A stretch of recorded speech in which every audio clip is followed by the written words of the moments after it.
Well, good morning. Good morning, Afro Pop Radio. Coffee Conversations with Greg J is on. Afro Pop Radio is our great podcast that we do.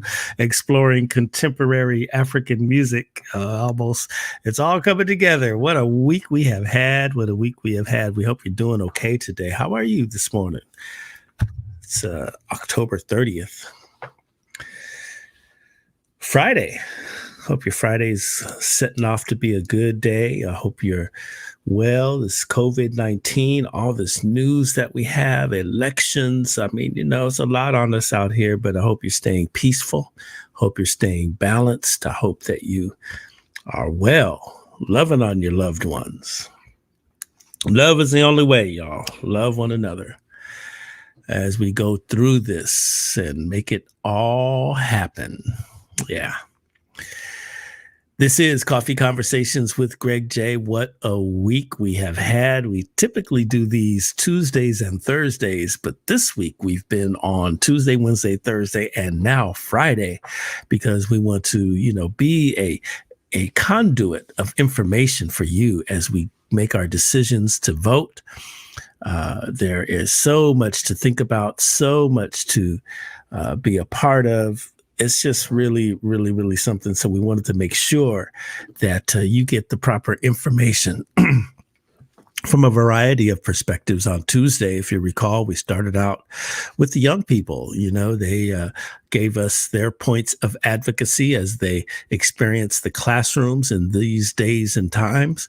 We learned a lot from young Jordan Baker, a student advocate out there at one of the high schools here in Long Beach, California. And she was saying that these teachers need to get a little bit of sensitivity to life circumstances that happen, among the young people. And that's really, really, it was a profound, discussion. And they were encouraging yes on 15, but it was really taking away whatever they want us to vote for. It was just great to hear the young people talk about, the need for teachers to be more sensitive, the need for us adults to listen to the young people a little bit more. And hey, why not? That's our future. On Wednesday, we had Black Lives Matter came through, Black Lives Matter Long Beach. They have a slate. They published it with us and we discussed it. It was really, really great. And then yesterday, we had Voter Education 101 with Pat Sanders giving us the 411 on how to access, the ballot boxes, how to go to the polls, what to look for, how you are prepared, if you can vote or not. I mean, it was just a clinic on voter education. Then last night we had Jan Perry, Dallas Fowler, and Regina Wilson. We had our very long Electoral Forum, but it was necessary. We went through each and every proposition and great intellectual discussion about those propositions. You can get that on YouTube. You can get that on our Facebook page so you can see it. It's a little long, so you can scroll through and whatnot, but it's great information.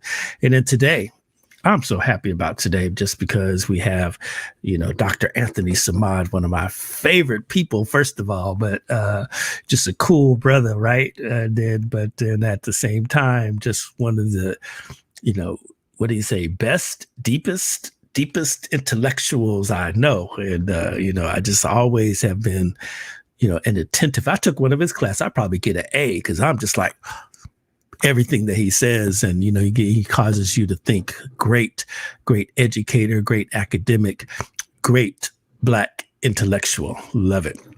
All right, let's get to these headlines so we get into it here. Just got a couple of them, just so it won't take long. Just want to keep you up a little bit on culturally relevant news. And the Associated Press is telling us that 2 Miami men are accused of stealing mail, including 2 mail-in ballots from a drop box at a post office in Broward County. A police officer on patrol noticed the men lingering to a mailbox in Lighthouse Point, which is north of Fort Lauderdale, on late Tuesday. The South Florida Sun Sentinel's reporting that one. They questioned Junior Alexander Cabral and Vladimir Cabral Cuevas. They spotted a bag of mail wedged between the front seat and center console of their car. They saw a device used to fish mail out of the drop box. There were 2 mail-in ballots separated from the rest of the mail. Yeah, it's trickeration out here. A debate between the candidates vying for Republican Senator Kelly Loeffler's seat has been canceled after Loeffler and the top Democrat Raphael Warnock declined to participate. They sent a letter out to tell the people that this debate was canceled, which was scheduled for November 1st on WSB TV. They've both declined to debate, the letter read. Our goal has been to stage an event where Georgia voters would receive a fair participation. This is not possible, and for that reason, WSB TV has made a decision to cancel Sunday's noon debate. That's really important. Georgia's a hotbed, y'all. There's a battleground, yeah. Meanwhile, tens of thousands of Muslims from Pakistan to Lebanon to the Palestinian territories poured out of prayer services to join anti-France protests on Friday, today, as the French president's vow to protect the right to caricature the Prophet Muhammad continues to roil the Muslim world. Demonstrations in Pakistan's capital, Islamabad, turned violent as some 2,000 people who tried to march toward the French embassy were pushed back by police firing tear gas and beating protesters with batons. Crowds of Islamist activists hanged an effigy of French President Emmanuel Macron from a highway overpass after pounding it furiously with their shoes. Several demonstrators were wounded in clashes with police as authorities pushed to evict activists from the red zone, a security area that houses Pakistan's diplomatic missions. And as night fell, demonstrators staged a sit-in on a main road some 3 kilometers away to protest the authorities' use of force. France is something else, man. They just think they can just do anything and disrespect anybody except their people. I got a lot to say about that one. And I'm not even a Muslim. I have a lot of Muslim friends, but this one bothers me to my core. That's not why we're here today, but maybe next week we'll get into a little bit about that whole story and the essence of privilege, supremacy, and whatnot. All right. Hey, we've just given you the litany of what we've done as we prepare for Election Day. Now let's just take a step back. Let's bring in Dr. Anthony Samad to give us a little bit of, perspective. What has this movement meant? Good morning, Dr. Samad. Good morning, brother Greg J. How you doing, brother? This is such a great concept. I really like this. Sitting here drinking coffee. This is right up the plate for me. That's right. I love it. Look, I got my African roots T-shirt on. We're talking about Black issues. I got one of the foremost Black intellectuals on. I got my Urban Issues Forum coffee cup filled with coffee from West Africa. What you say? I still have some of that coffee. I need some more. You got a deal. Yes, sir. Well, I before we get into it, I know you're elated. Your Lakers are world champions. Your Dodgers are world champions. How you feeling, brother? Oh, man, I'm in sports heaven. we thought in LA, if there was a sports hell below, we was all. We finally got out of it, okay? Oh my goodness. That's right. Well, good to see you, my brother. And man, what a time we are in right now. Last time we talked, we were at the beginning of the protest. We were kind of, we set a perspective here, put a lens on the whole thing, and here we are about to vote. Well, I voted already, but it's that time, and are we ready is what the question you're asking. Tell me about that. Well, first of all, I want to say that you had a fantastic lineup this week. You had great perspectives. I'm sure there was some arguments in the studio, and so I'm not here today to talk about who to vote for, or what you should vote for. I'm here talk about the context of voting and how easily distracted our people can be. And I think that today is a good time to really talk about, if COVID has done one thing, it has made us focus on ourselves, stay out of the public, and it's made it easier to vote. If you vote now, you just should go ahead and just put chains on yourself. Okay. And you and I, we kind of frequent some of the same places, Lamert Park, where the conversations with the hotepians, and then you run into some of the protest folk who, don't have a real rationale for what they're doing, other than, that's just what they want to do, disrupt. But let's talk context here. This is the first time our generation has seen anything similar to what our mothers and fathers and grandfathers went through.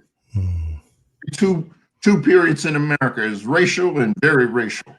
And we're in a very racial period right now.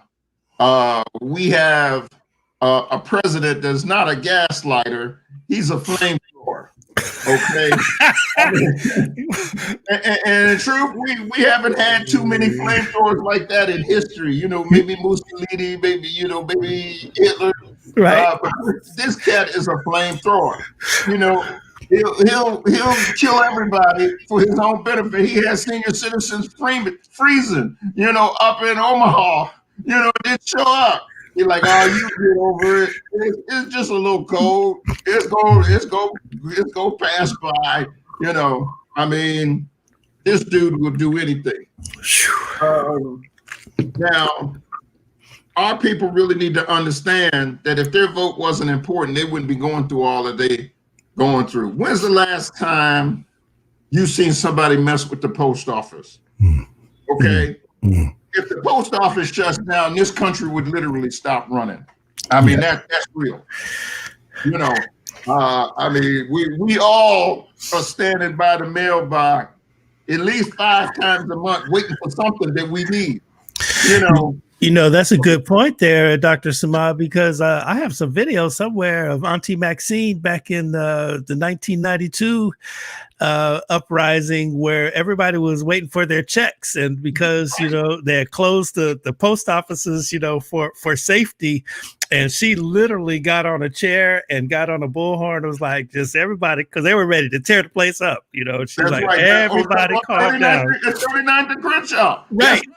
Don't rush the place. She was like, okay, y'all, if y'all do that, ain't nobody gonna get their money, okay? Right. She was out there literally handing out mail. I remember that. Yes.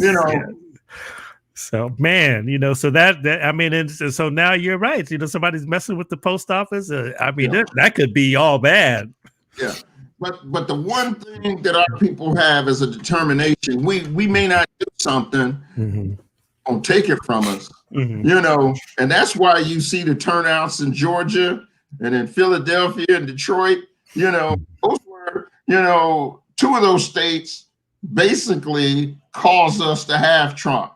When the folk in Philly sat down and the folk in Detroit sat down and the folk in Milwaukee sat down, that's when we lost, Pennsylvania, Michigan, and Wisconsin. And you see, when you see we even in Georgia and even in Texas, that's Black people saying, oh, no, you ain't taking my right to vote now. I'll give it to you. I'll give it up, but you ain't going to take it. But you have a surprising number of young people. And I'm talking to, not millennials, the Gen Zers, who are still talking about, I don't know if I'm going to vote. I don't like either one of them, and we have to teach folk that elections are not just about the presidency. There's 5 quality of life issues on the state ballot this year. We have 2 quality of life propositions in the county of Los Angeles. And then when we say, things never change, it's because, the direct democracy initiatives, the ones that you can influence, let the people decide. The ballot initiatives, they lose. In 2018, we had 4 quality of life ballot initiatives on the ballot, and all 4 lost. All of the other ones passed. but the quality of life initiatives lost. Mm-hmm. Now, when we talk about this confliction that we have in our community, around certain propositions, be it, 15, be it 25, be it 22. The one thing we know is something has to change. And when we defeat ballot initiatives, then that means it defaults back to the status quo. Well, the initiative lost, everything stays the same. They're talking, I got friends that are going to vote against the rent control initiative, that's going to vote against the anti-Prop 13 initiative, talking about it to raise our taxes. Negroes pay much taxes. Okay. That the rents, are going to go up 15%. No, that's the cap. That's the cap. So they can't continue these huge rent increases. I got Black friends that are, small property owners, small apartment building owners, they're going to vote against it. But if we want to put a cap on homelessness, we are going to have to start somewhere. You're not going to get everything you need in every piece of legislation, but you got to start somewhere, and then you could fix that legislation, and then you could get here, and then you could fix that legislation, you could get here. But if you defeat it, then everything remains the same. You have to develop that kind of level of sophistication. That's why, I wanted my topic to be, are you ready? Are you really ready to understand how to engage a democracy? Democracies don't work on remote control. And they damn sure don't work when you don't engage them, And so, some of the protest activity has engaged the system for the good, but I think also some of it has engaged the system for reasons that are not going to benefit our community at all.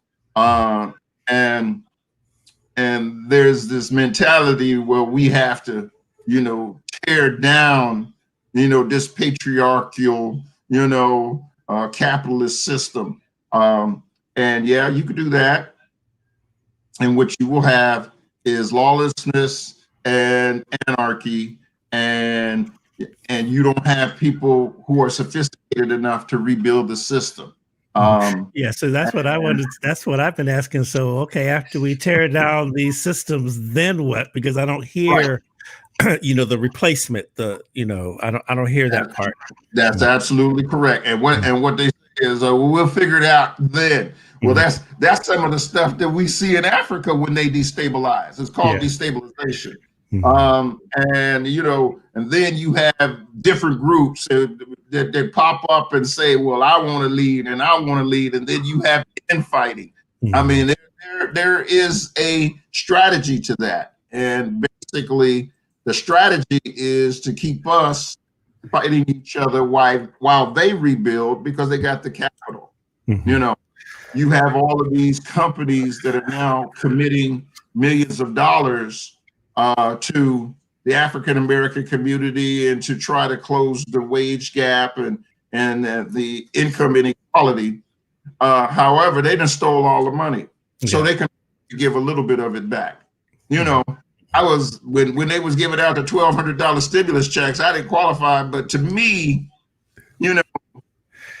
Canada can give people $2,000 a month indefinitely all the way through COVID. And they are not as economically viable as we are. What are we really saying is we don't have a real value on the poor and the middle class and the struggling. We put materiality before life. And that's something that we're going to have to deal with after the election, irrespective of who. Reason why we can do this and nobody asks these questions is because we're not spending all that money on war anymore. Since 2001, we were spending $1 trillion a year on war. And you have people who say, well, where are they getting all this money from? We're not spending money on war anymore.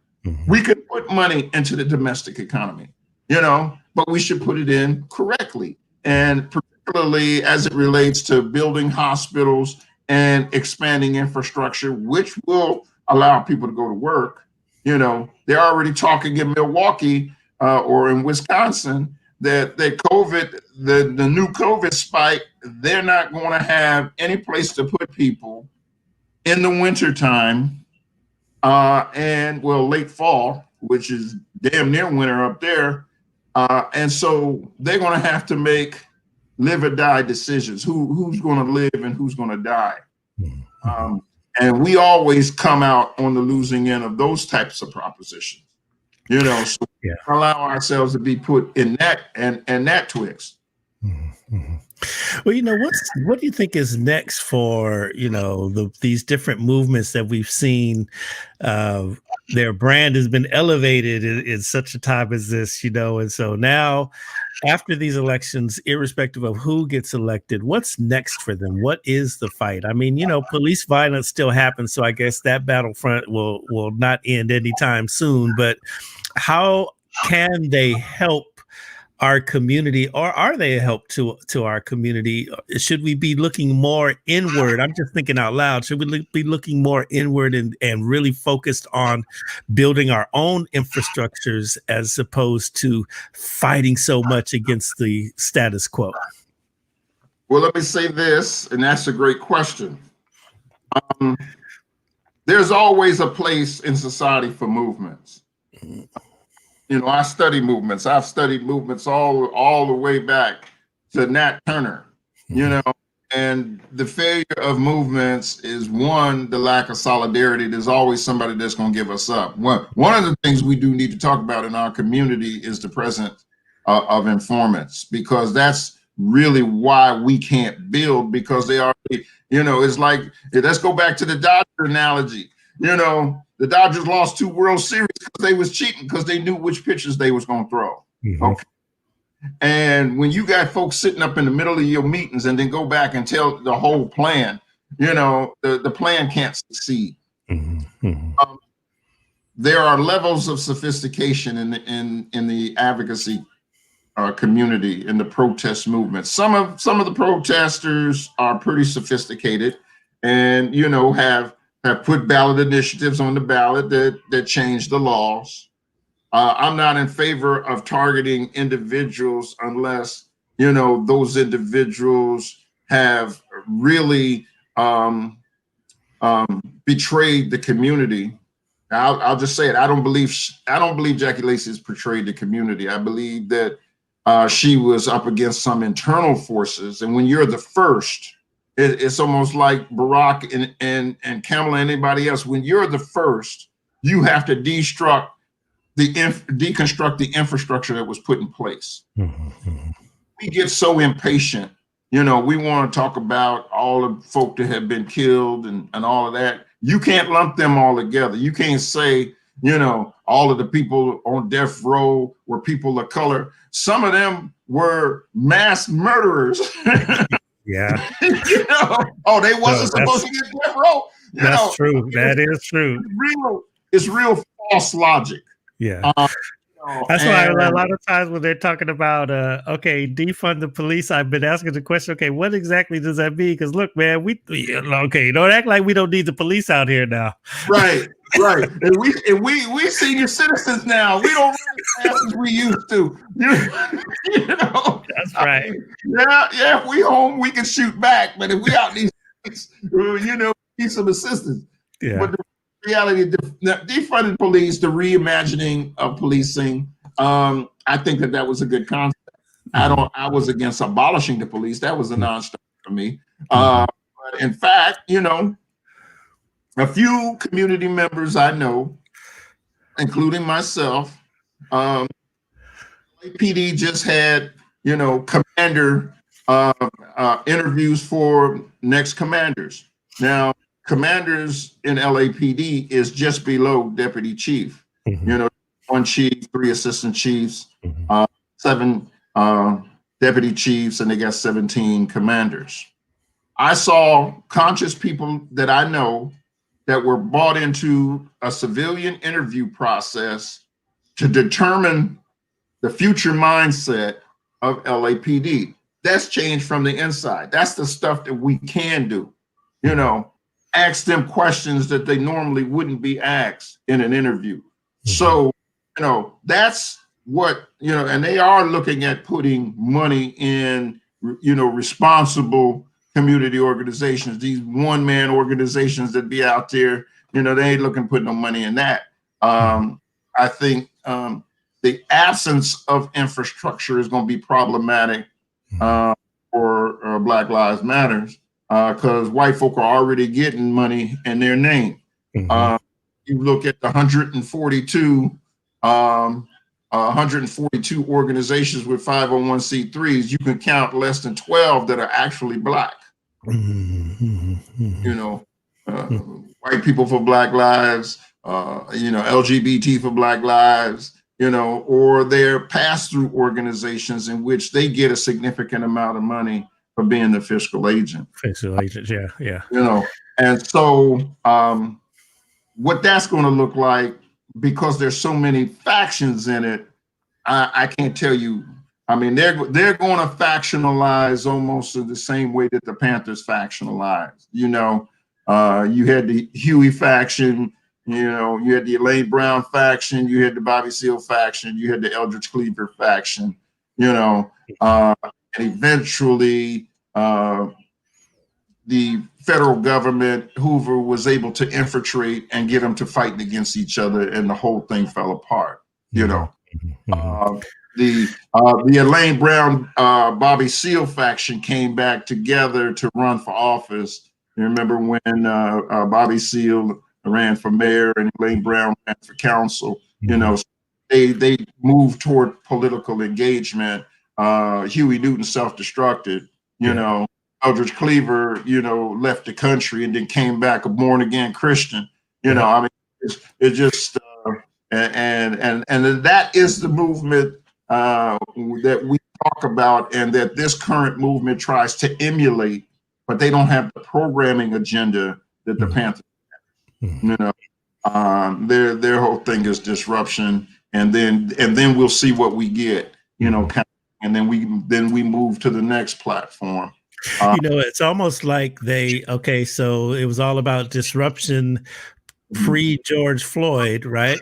And then with George Floyd, and the whole nation, indeed the whole world, starts to react. And then it was like they're a deer caught in the headlights going, oh, shoot, we got to, formalize some of our movements now. We got to, and it's almost like they're learning as they go along, or I guess evolving as they go along. It's an interesting observation for me. I think that, these movements still, we still need them, but we got to figure out how effective they can be in such a time as this. And you are absolutely right. The whole thing about snitches, informants. That's right. You call it as you see it. Right. They hold the microphone right now. Yeah. Get the microphone. I mean, look, Big Brother is watching. No question about it. I remember being on front page over there on KJLH, and the topic would get kind of heavy, and then all of a sudden the airwaves would go out, and whatnot. It's just they're watching, and their eyes are everywhere. And when you look at like apartheid South Africa, that was the biggest thing, was the informants, and the reason Winnie Mandela got into so much trouble, because she was really active in trying to root out the informants. That was one of their biggest enemies. That's exactly what the football team was about. Yes. They don't tell it that way. And she didn't become first lady because she had to defend the movement. She told Nelson, I was out here in these streets. These boys didn't have no respect. I had to put the respect on some of these young boys. And what happened? There's this book, and I gotta find it in my library around here. It's the COINTELPRO papers, and when you get it, it's really like as much as they could have packed in that book. And a lot of it's redacted and all of that, but you could really see how the FBI and them infiltrated our movement. Like, it's deep, man. It's just like, whoa, they went there. They just really went there to try to stop us. And you can bet your last dollar, in the words of Don Cornelius, you can bet your last dollar they're doing that the same right now, trying to stop us. Oh, they are. They absolutely are. They never stop. I mean, both the LA County Sheriffs and the LAPD acknowledge that they have community informants. And they, very rarely do you see them, come out and defend an informant, try to deny when they lose their identity, which they've done a couple of times with one particular informant, But I just think that when we open up our meetings to everybody, we put up a notice, on Facebook or, Instagram, we're having a meeting tonight, come, everybody in the room ain't a friend. Even the friends of friends, King, the informant on King, they found out 30 years after his death was his photographer who went everywhere he went. Even the people that you trust, to be an ally, is talking to the devil. And so we have to oftentimes just raise our level of sophistication. The reason why apartheid fell is because the ANC and Nelson Mandela kept a circle tight. The same boys that he went in with, he came out with, and he put them in government. Okay. The new folk, if they couldn't be vouched for, they didn't get no play. I just think that, we just let too many folk that we don't know where they came from come to the table. And that's problematic. Let's get back on the topic of voting. So here's the thing. I want to, and to that point, Dr. Samad, I want to get your perspective on something. I mean, as we look at, the various local races and whatnot, here in Long Beach, where we're now based, there's been it's been the wild, wild west out here in terms of, mudslinging and all of that. And there was one mailer that's gone out that's got people talking out here, and that's where they were against the candidate Tanua Thrash Intuk, and they darkened her skin and blotched up her face, made it look like almost like a crackhead almost, and put the label on her of angry black woman, and it really smacked of. You remember the Willie Horton ads that Bush had, a couple generations ago, back in 1988. Right. So to me, that I don't think, because her challenger for the Al Austin, black man, I don't think he did that. This is my personal opinion. I don't think he did that, but I do think white folks did that, and they did not realize that how systemically racist this mailer was to darken her skin. The darker we are, the more menacing we are to white folks. What's your perspective on such a tactic? Well, I'll say this. I concur with you. I had cigars last week with a friend and a political consultant. He said he's never seen it this dirty. And part of it is because it's ambition, but a lot of these candidates do have white consultants who are insensitive to cultural norms and cultural stereotypes, because the same thing is going on all over the county. I mean, in LA, you just get a whole box full of negative, and I like everybody that's running in most of these races, except one, Gascon. I just think he's a plant, and I think regret that. He's going to make us look like a fool. In the same way Villanueva has made the whole movement, when they was like, McDonald got to go, and he was a reform-minded chief, but he wasn't moving fast enough, so they decided they want somebody else. Now they're trying to, find a way to impeach Villanueva, because he was much worse. They say he's the worst sheriff in the history of sheriffs. And I just think that we're going to end up with the same if we turn our back on unassisted. Mm-hmm.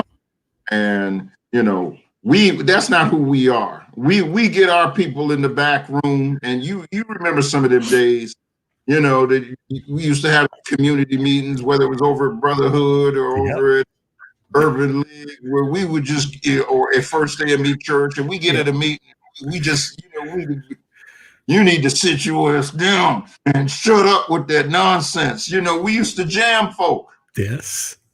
And we would get them back on, even Tom Bradley. Remember we used to, Tom Bradley's last 2 terms, we gave him the blues, okay? Because clearly he was paying more attention to the West Side and downtown and the Valley than he was paying to his own backyard. Mm-hmm. And we don't have that anymore. So we just have a bunch of people attacking a bunch of people. And, we turning on our own. And just think of this. Imagine this, because this is a real possibility. If Mark Ridley Thomas loses, Jackie Lacey loses, and Reginald Jones Sawyer lose, because he was behind in the primary, that would put a cannon blast in Black political empowerment in Los Angeles. It would decimate Black political empowerment. And all of the ones who raise their fists in the air and want to emulate Black power, Black power will be eviscerated in Los Angeles if we lose those 3 seats. Okay. And it's possible we could lose those 3 seats next week. Very possible. Yeah. I don't think we will. I think we will lose one of the 3, and one of them is not the one they think is going to lose. Mm-hmm. I think Jones Sawyer was so far behind. I think it's going to be difficult for him to make that up. But I'm rooting for him. But I think Mark is going to win, and I think Jackie's going to win. I think she's going to push through the mud. Mark mud coming at him. His opponent actually went and registered his name, RidleyThomas.com, to put dirt up on him. It didn't got deeper than deep. I thought Herb and Holly's race was going to stay clean. It didn't went sideways. It has. And so, all we could do is sit and hope that our community pushes through this. But it's interesting you say that, because I think too those seats that we stand to lose also have a lot to do with the changing demographics of traditionally Black neighborhoods. I know here in Long Beach is a good case study with you say District 6, the Cambodian communities coming on really, really strong. We don't know what's going to happen, but is it time for Mr. Andrews to be out of there? You look at all across the board, you see where these traditionally African-American communities are now being, now they're evolving to Cambodians, Latinos, other ethnic groups who have been here, immigrant groups who've come, settled here, and now sent the kids off to college, the kids are coming home, now they can run for office and whatnot. And it's we're losing, different, like you said, losing the Black political power base, I think, in a way. So yeah, it's a lot going on out here. Well, in Los Angeles and Los Angeles County, which includes the South Bay, they've been saying for some time that African American political leadership is overrepresented ever since Latino became the nation's leading minority or model minority, however you want to put it. 2000, Blacks hold 3 seats on city council, and we've been retaining those 3 seats. However, Black population has been slipping, and even current price will tell you next time around they're gonna take the 9th, and they might take the 10th. The 8th is really the only real Black district we have left. And we got to hold on to the one African American on the county board of supervisors. So we're going to come out all right on that, regardless of who wins. But we lose district attorney, we'll never get that back. In 12 years, we'll never get that back. Hang with Jackie Lacey for 4, and then come with another candidate like a Bobby Grace who ran against Jackie before, or, there's a chance that we could get it. But in 12 years, the demographic shift would be so significant, we wouldn't be able to win a countywide seat. But we need to get back to some of the sophistication of Black voters, particularly in terms of them talking about passing up an election. We cannot allow folk to rationalize and give, false narratives around voting. Okay, all of the freedoms that we have, all of the freedoms that we have are because the democracy was constructed on, the people deciding. You can't say, I'm going to take advantage of some freedoms and ignore other freedoms. Okay. And I mean, voting is a responsibility, in some countries, if you don't vote, they vote. And in some countries, you don't vote, they lock you up. Yeah. Because voting is a responsibility. Now, choices you have, you're responsible for creating the choices too. You hear a lot of these young people, and I call them naive and unsophisticated, talking about, well, I'm going to vote for a third party candidate. In this national election, that's a vote for Trump. You might as well throw your vote away if you vote third party. Now, the time to start third party movements is after an election, not the middle of an election. If you didn't start your third party movement, after the last election, if you remember Barack Obama, the day after Barack Obama won, Sarah Palin got together with some Republicans and they started the Tea Party the day after. By the elections, they were able to elect 60 Tea Party candidates. I remember that. And push the Republican Party to the right. Okay, they wasn't talking Tea Party in the middle of a national election. They say, okay, we're gonna have to change the next round. Okay. And that's the kind of level of sophistication our community has to come with. I don't have a problem with a third party candidate. I concur with some of their rationale as it relates to the Democrats taking us for granted and the Republicans, robbing our wealth. And this year, I just think the Republicans were almost criminal. I mean, there was no ethics to their politics at all. And follow Trump's lead because, they know Trump is expendable. They know he's going to come and go, but the damage he's going to do will last 2 generations. Right. Just imagine if Hillary had won, and she would have won, and there were other factors too. Young people sat down. They were in that whole Bernie and bust, but the reality is those 3 Supreme Court justices that Trump has appointed would look totally different. Totally different, and even with the Republican Senate, if they would have tried to block 3 appointments to the Supreme Court and leave them vacant, then there would have been political upheaval in the country. And so we shot ourselves in one foot. And then I tell my students in my classes, y'all the reason, we got Trump because 4 million of y'all sat down talking about Bernie or bust. You should never let somebody make you quit. And I use examples in my classes. If somebody was coming to take your man, would you just quit? And no, I wouldn't quit. I said, well, somebody took Bernie, and so y'all decided, well, okay, my man is gone. I'm gonna just sit here on the sideline and boo-hoo, So then they get it. Right. You talk to them vernacular. You either got to go get you a new man, or you got to, you ain't gonna be without a man in a critical race. Right.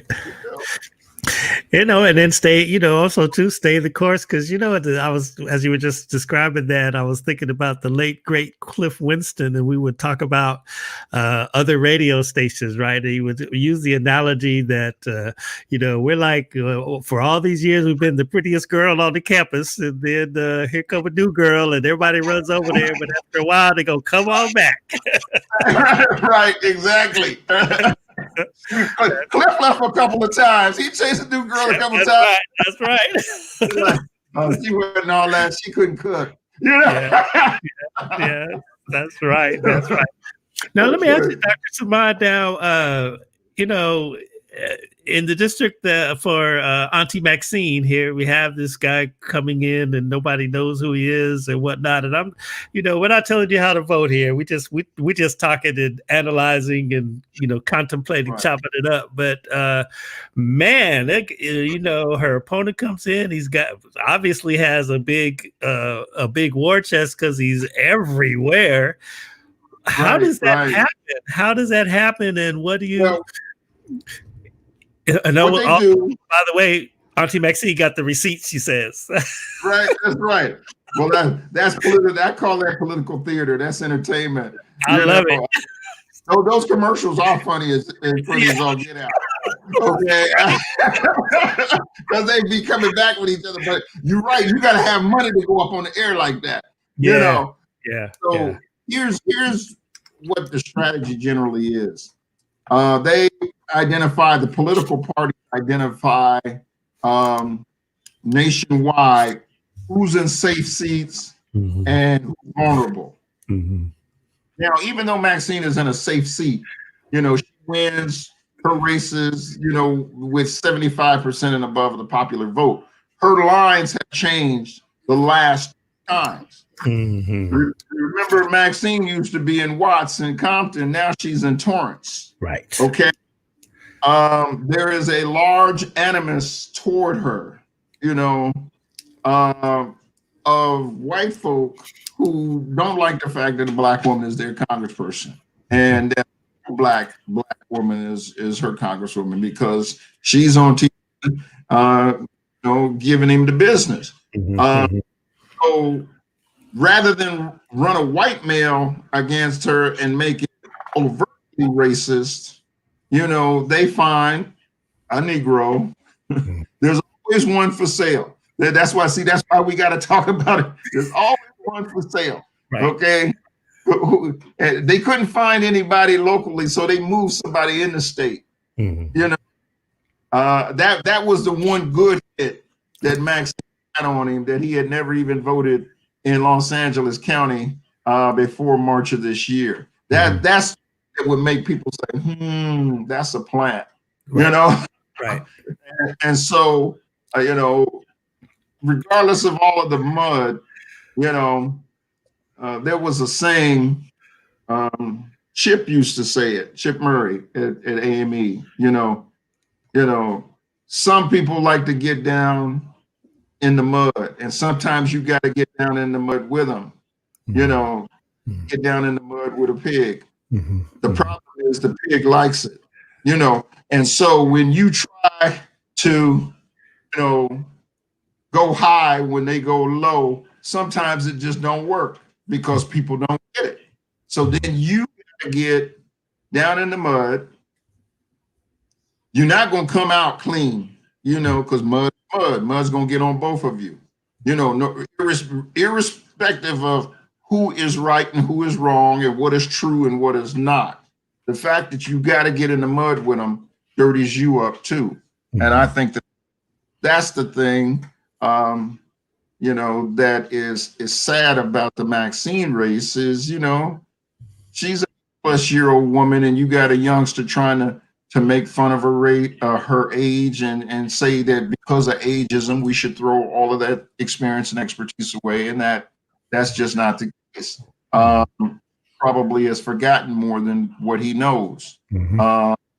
We see what Trump does with Black people. Black people, all you had to do is they put Tim Scott out front, for the budget thing, and then threw him away.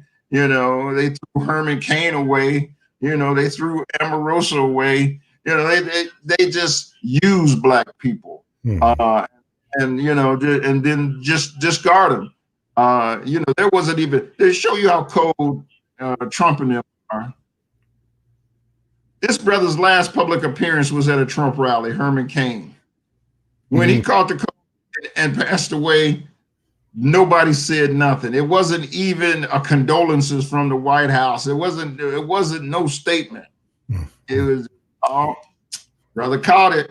Right. You know. Oh well. Oh well, that's right.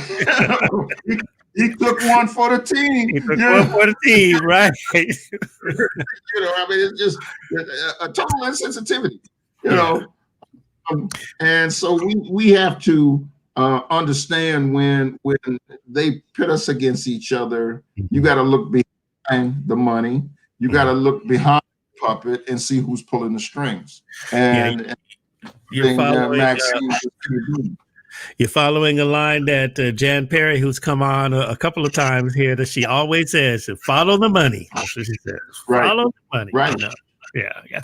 You know, what are you thinking now? You know, all these rappers are flocking to Trump, and I mean, it looks crazy to me. I mean, I love hip hop, but I'm not the biggest Lil Wayne fan. I just think it's crazy. You know, that doesn't represent me. Let me just say it like that.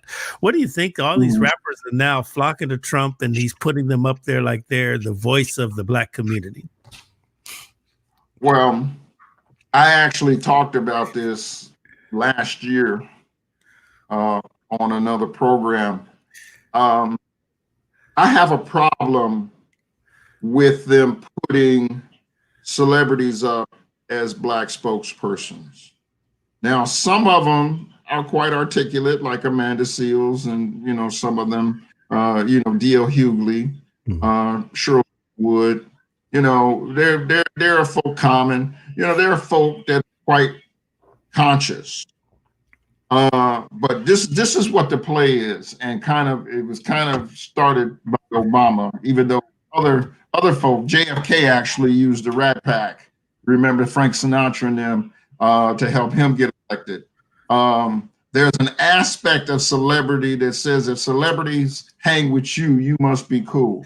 You know, and so if Frank likes you, I like you. You know, if Common likes you, if Jay-Z likes you, if Beyonce likes you, then you must be cool. It's tapping into common culture, okay, where you want to be where the masses are. What social media has done is it has almost quantified a following. If you got, you know, 1 million followers, 15 million followers or something, and they can tweet for you, then that reaches folk whose radar Trump may have never come up on. You know, I think on some levels, celebrities are susceptible to being used. I don't know if you remember the political history with Eartha Kitt when she recognized as being used. Sammy Davis, you know, and Bill Clinton used Arsenio after he got busted, went on and put on shades and played a saxophone. You know, oh, he must be cool. You know, after he got exposed, you know, on his 10-year affair while he was running for president. And so everyday people have everyday trials, and you know, susceptible to listening to other people who have gotten through, you know, and so one of the things that I think was sincere, and I think he is taking an unjustified backlash, is Ice Cube's move to try to get the parties to put together a Black agenda platform. And, you know, the Democrats put him on pause and the Republicans used him. And, you know, and then they want to say that Ice Cube is with us. Ice Cube had to say, I'm not with anybody. He had to go on air and say, I'm not with anybody. I was just trying to push our platform forward. Okay. So a lot of times, Black celebrities don't have the type of advisement to help them understand that celebrity is a two-edged sword. Yeah, just as many people who love you can hate you, and they can flip. Okay. And everybody want to be famous, but everybody don't want to catch that cutting side of fame. They want to catch the glossy side of the knife, that shines. They don't want to catch the edge of the knife, can draw blood. So we just have to help our celebrities become a little bit more sophisticated when you get in the big waters, because the bigger, the light is brighter, and it can become confusion quite quickly. Do we need a African American agenda? I mean, we're so diverse anyway. How are we gonna come together on one platform? And then can we, we got snitches going on, and man, why don't we just build ourselves and concentrate on that and our infrastructure? Well, part of the problem is, and you got some folk out there right now trying to buy the Baldwin Hills Crenshaw Mall, or the sale of the Crenshaw Baldwin Hills Crenshaw Mall. Now, I gave 3 years of my life to that back in my NACP days, from 86 to 88. Remember when Patsy Brown and them had the money? Tom Bradley said, it's going to be a black mall. It's going to be a black owner. I remember. And we lined it up, and then he brought Alexander Hagan to the back door. Here's your new master. Yes. And so I don't. And they're playing some of those games now on the new generation. The game doesn't change, just the faces do. But the biggest problem when people say, why don't we do our own thing, is most Black people don't have any money.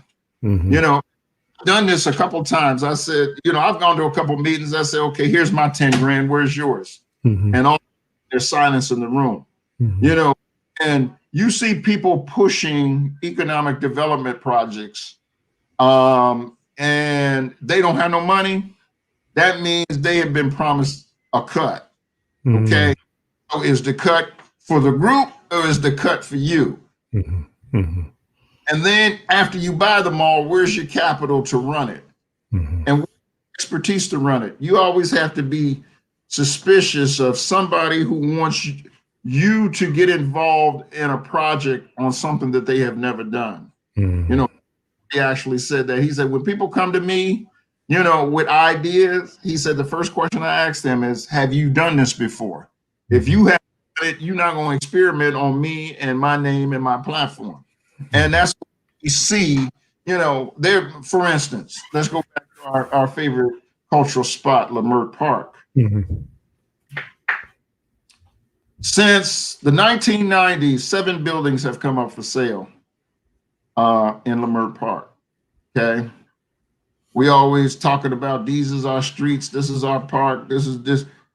But when it come time to buy those buildings, ain't nobody got no money. Just bought 4 of them.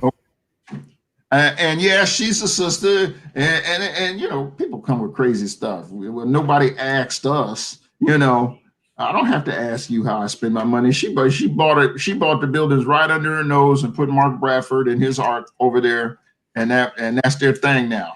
And she's poised to buy more. She's poised to buy up the whole joint. If the still division, she'd buy that. We have to become more sophisticated when we talk about cooperative economics. Okay, what do you bring to the table? I mean, here's a case in point. And I know you have the institutional memory for this. Remember now, the one person nobody can ever talk to me about, I will defend her like I defend my own mother, is Marla Gibbs. Marla made a fortune. Marla was rich. I mean, Marla was on TV for 25 years, getting big checks. She had her own shows, and she put her money in the Black community. Okay, she bought Marla's Memory Lane. Then she turned around and bought the whole block. Remember, she just didn't vision. She had from corner to corner. Okay. And when she got in trouble, she went on KGLH and offered shares to help her save the vision for $1. Remember that? Yes, I do. And she only owed like about $370,000. She didn't owe a lot of money. Mm-hmm. Okay. You know how much money she raised? How much? About $60,000. Now everybody got $1. Right. Everybody got $1. But then they want to know, well, what you gonna do with my $1 and how much say am I gonna have? And if I give you $5, I need a seat on the board, and Mm-hmm. I need to be able to employ the homies and all of that. We don't understand investment. Yeah. You invest, you silent. You're investing in somebody else's idea. It came with a bunch of nonsense. And so basically, there was an offer in from a white group, and the city topped that offer, and the city just bought it and kept it a cultural center. Mm-hmm. Then they knocked down the little theater. They knocked down, and so there were opportunities, to enhance just not only the vision, but the vision property. Mm-hmm. But waiting for Black people to invest, there's different levels of sophistication of investment. You can put together syndicates, but you got to put together sophisticated investors, people who don't need their money back next week. Right. They understand that this is an investment. Yeah, I will share this piece of information. I was a part of a meeting where the whole thing was trying to buy buildings in Leimert Park, and even the old what was the club across the street there? Total Experience. Total Experience, right? And Botak, the Jewish family that owns it, I mean, he said, the old man, he said, look, I've been trying to sell this at a good price to the Black people, but nobody wants to come up with the money. And then he said, what hurt him is then they protest because they own the stuff. It's like, look, I'm trying to sell it to you so you can build your community. I remember that being. Well, they were protesting because he was hiding weapons in there. Okay, yeah, right. Yes, he was. Yes.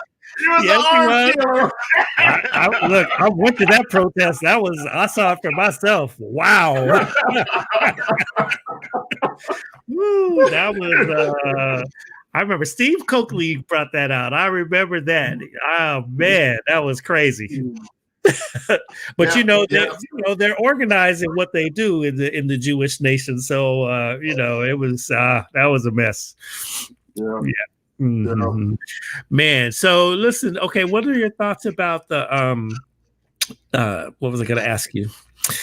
Okay, so now here we are after the elections and everything. What's your sense in the battle against police murders out here? Does voting help the cause for us, our demand to stop killing Black people? There are several things that are going to have to be done. I've been involved with Assemblyman Mike Gibson's effort to draft legislation. So we got the correlated ban. We had already had the chokehold banned in LA, but in other parts of the state that hadn't been banned. So we got that piece of legislation passed. We also got a piece of legislation passed that said that if the DA didn't act within a certain period of time, the state attorney general could step in. Mm-hmm. Now, part of what needs to be done in Los Angeles is we need to re-examine that Police Bill of Rights. A lot of people don't know that the Police Bill of Rights is only about 25 years old. This was put into effect after the 92 riots and after the 4 police officers were federally prosecuted after they got off of the state charges. Mm-hmm. And so the police union said, okay, well, if you guys are going to start prosecuting police officers, then they need additional protections because they take on additional risks. And that's where the Police Bill of Rights came from. So, it's not that, Jackie Lacey doesn't, prosecute police officers. I mean, there's a process. They have due rights, and then they have additional rights. And we ignore all of that. So what we need to do is propose local legislation to either neutralize the Police Bill of Rights, or what you do is you make police officers personally accountable if they are found guilty of if they're found guilty of an unwarranted, unjustified shooting. The other piece of legislation that I helped legislators draft, we don't know if that got signed yet. It might have been carried over. That if, and I think the police union blocked it, that if you are fired from a department for a bad shoot or an unjustified action that results in a death, that you can't go to work for another police department, because what a lot of these bad cops do is they go from one department to the other. They might get fired from LAPD and they'll go work for the city of Montebello or Alhambra or Long Beach, and then and Pasadena, and then they involve in a bad shit up there too. And you find that they had a prior history of questionable law enforcement. And so that would be the next step, in terms of targeting police behavior. Now, one of the things that we know is that the police ain't going away. Okay. So the anti-police rhetoric is not helpful to trying to construct a new relationship, and the relationship has to be beyond putting informants in the community under the guise of dialogue. That's the cover they have. We'll organize this dialogue, or these first responder teams and all of that. That ain't nothing but informants. Okay. And so the Black Lives Matter Long Beach, that's what they were saying. It's like, okay, this is putting undercovers on the street. Right. I mean, we have to become more sophisticated than we are. I mean, we've seen this show now. Most of us, I don't have a problem telling my age. I'm 63. Okay, so I done seen it twice. Okay, and been involved in it twice. Where I have seen people come into the organization and tear it apart. Okay, that's what happened to the NAACP back in the 80s when we had 8,000 folk. They ain't got past 1,100 since the 2000s, but they came in, brought in folk who were starting stuff, and they were starting stuff in the church. You remember, because remember we used to meet over at Second Baptist. So I mean, we just see that nonsense, and then they did it again after the riots. Okay, they brought all of the gang members in a room. I was at a meeting where a group came in and said, okay, we have $5 million, for intervention work, for job training work. Okay. Do you know them Negroes started fighting and could not decide who was going to get what money? And they picked that money up and took it and gave it to somebody outside of our community.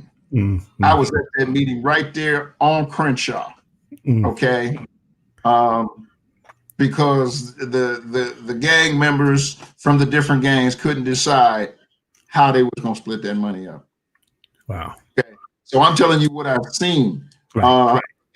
And I think this group is going to, right after the protests in May, when they started announcing all of this money coming into Black Lives Matters, you saw scrambling, folk had to get paperwork together. But there was also, I mean, we got three factions of Black Lives Matters right here in LA.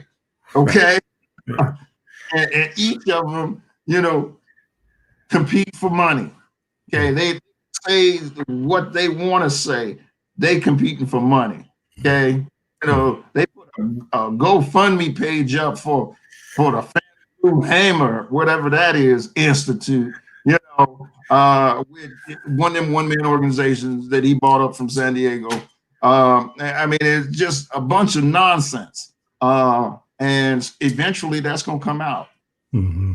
Mm-hmm. Wow.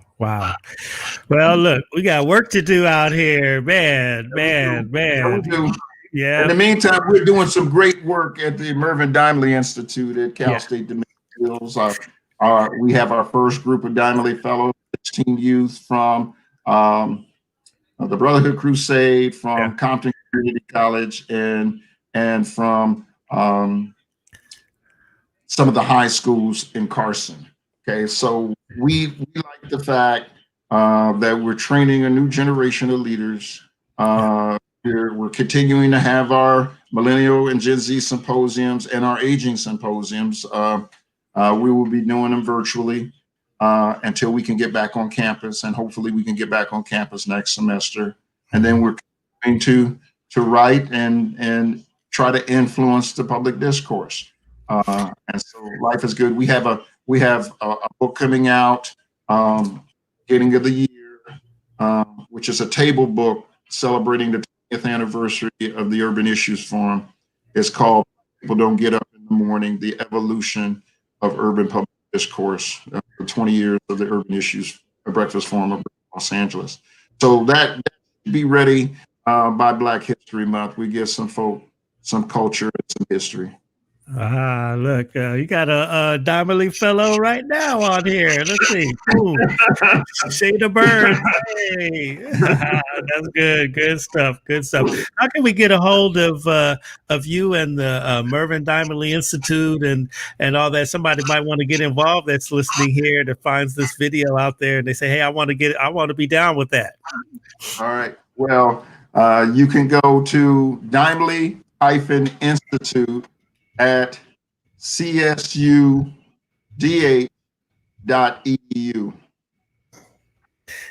csudh.edu. Putting that one in the chat, and you guys will also find it on Beach City Radio, beachcityradio.com. Dr. Samad, man, you know, it's just been awesome just to talk to you all the time. Every time I look forward to it. I look forward to our dialogues. Anyway, we could be, in the street. I love chopping it up with you. It's really good and enriching and inspiring. And thank you for all that you have done for our people. I mean, you got a legacy at this, and it's effective, and it's stimulating, and it is, it has substance, and so thank you. And I just thank God for the gift of Dr. Anthony Samad. And thank you, Brother Greg, for this platform, because, we have to get our words out there through conventional and non-conventional channels, and all the young people vote.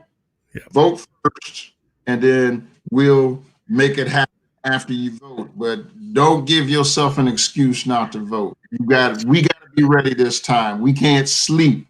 We say we woke, and then we selectively disengage. We can't do that anymore. And so I appreciate the opportunity to continually come on your show and invite me back as often as you like. And we'll work it out. If I can't do it on a Tuesday or Thursday, we'll work it out. Work it out. That's right. Well, all right, my brother. I love you, and take care of yourself. Yes, sir. Thank you so much, Dr. Samad. Thank you. Okay, y'all. Look. Here we are. We are just doing it here at Coffee Conversations with Greg J, Dr. Anthony Samad. We're thankful. Keep supporting us here. We're going to continue to do this voice. Get us on Beach City Radio, beachcityradio.com. Great music out there, culturally relevant news. We're talking to the diaspora all over the world. We've had them from South Africa, from Kenya, Ghana. I mean, just on and on and on. We're just creating a new paradigm of broadcasting here. And we just thank you so much and would encourage you to support us just with your ears, with your eyes. Go to beachcityradio.com. All of our coffee conversations are logged in on there. Also, great music. If you hit that listen button, you're going to love it. You're going to love it. Trust me. We got Afropop Radio. That's our podcast on contemporary African music. Please, please, please listen and support that. That's really blowing up all over the world, and we appreciate that. We're just creating new paradigms of broadcasting, of Black media. This is what we're doing. We're based here in Long Beach, but we are global in scope, and we just thank you so much for your support. All right. All right. I think I got it all. Beachcityradio.com. Oh, did we talk to you about the coffee? Yes, coffee conversations. It is coffee really imported from small farmers in the mountains of Cameroon, West Africa. If you'd like to get some, I'm going to put the website in the chat so that you can check that out. We'd love your support on that. And there it is. Hey, have a great weekend. And remember, love one another. Love one another. Love one another. Peace and blessings.